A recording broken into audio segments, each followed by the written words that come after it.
बुंदेले के हर बोलों से हमने सुनी कहानी थी, खूब लड़ी मर्दानी वह तो झांसी वाली रानी थी। जी हाँ, आज मैं अपनी भारत में जन्मी उस वीरांगना की बात करने आ गया हूँ, जो ना कभी डरी, ना झुकी, ना कभी हारी, जिसने अंग्रेज सल्तनत को इतना खपा दिया कि अंग्रेज सल्तनत ये सोच के डर गई कि भारतीय नारी ऐसी है तो इस देश की तो नारियां इतनी ताकतवर है, ये सोच के अंग्रेजी हुकूमत ढह उठी। जी हाँ, आइए शुरू करते हैं। 18 नवंबर 1828 को उनका भाई जी का जन्म होता है। उन्हें बचपन से ही उनके पिता शस्त्र चलाना, वेद पुराण सिखाते हैं। इसके बाद 14 वर्ष की आयु में उनका विवाह कर दिया जाता है गंगाधर नावलकर के साथ, जो कि झांसी के राजा थे। और इसके बाद क्या होता है, इसके बाद झांसी में अंग्रेजी सल्तनत का बहुत तेजी, जब तक राजा जिंदा थे जब तक तो अंग्रेजी सल्तनत ने कुछ नहीं करा।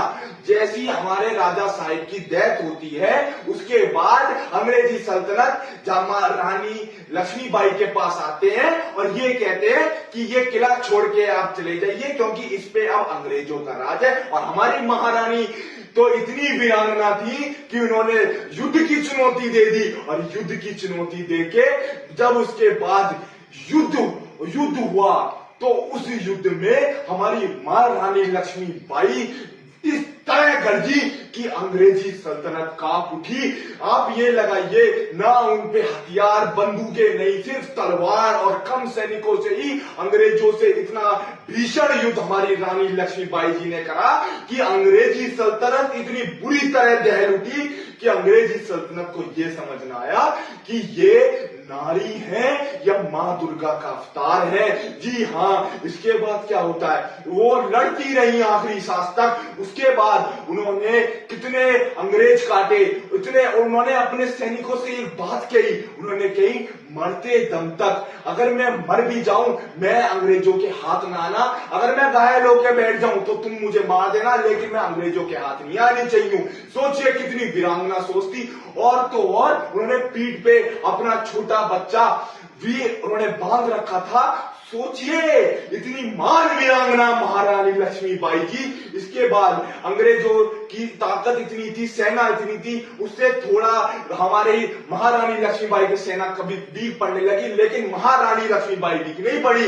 वो घायल होते हुए वो भागी जंगल की तरफ। जंगल में भागते हुए उन्होंने सोचा कि मैं दोबारा रणनीति बना के आऊंगी और इन अंग्रेजों को हिला दूंगी। लेकिन उसके बाद वो एक खाई की तरफ पहुंची। उन्होंने सोचा मैं उस खाई से छलांग मार देंगी, लेकिन एक अंग्रेज, इतने में उनका घोड़ा आगे नहीं बढ़ा, एक अंग्रेजी सैनिक पीछे से आया और उसने उनके सर पे इतनी बुरी तरह मारा कि उनका सर बुरी तरह खून हो गया और उन्होंने तलवार लेकर गला काट दिया उस अंग्रेजी सैनिक का घायल होने के बाद। इसके बाद उनके सैनिक आए और उन्हें एक मंदिर में ले गए। उस मंदिर में ले जाके बहुत उनका उपचार करने की कोशिश करी, लेकिन हमारी महारानी लक्ष्मीबाई का स्वर्गवास हो गया। इसके बाद भी उन्होंने ये कहा कि अंग्रेजों को पता नहीं लगना चाहिए कि मेरा स्वर्गवास हो गया। इसके बाद अंग्रेजी सैनिकों ने कहीं से पता लगा कि महारानी लक्ष्मीबाई मंदिर में घायल है गुप्तचरों के द्वारा। तो फिर क्या हुआ, पूरे मंदिर को अंग्रेजों द्वारा घेर लिया गया और वहां पे फायरिंग करी गई।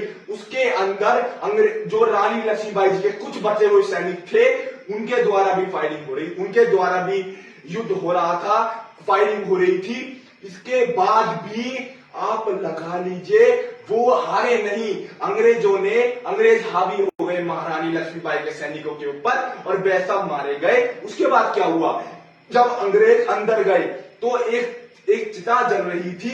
जब उसको देखा तो वह हमारी महारानी लक्ष्मीबाई की थी। और अंग्रेजों ने भी ये कहा कि ये महान वीरांगना, ऐसी महान वीरांगना भारत धरती में पैदा हुई, ये तो भारत का बहुत बड़ा सौभाग्य है। और तो और ये कोई ऐसी बात नहीं है, न जाने कितनी वीरांगनाएं हमारे भारतवर्ष में हुई।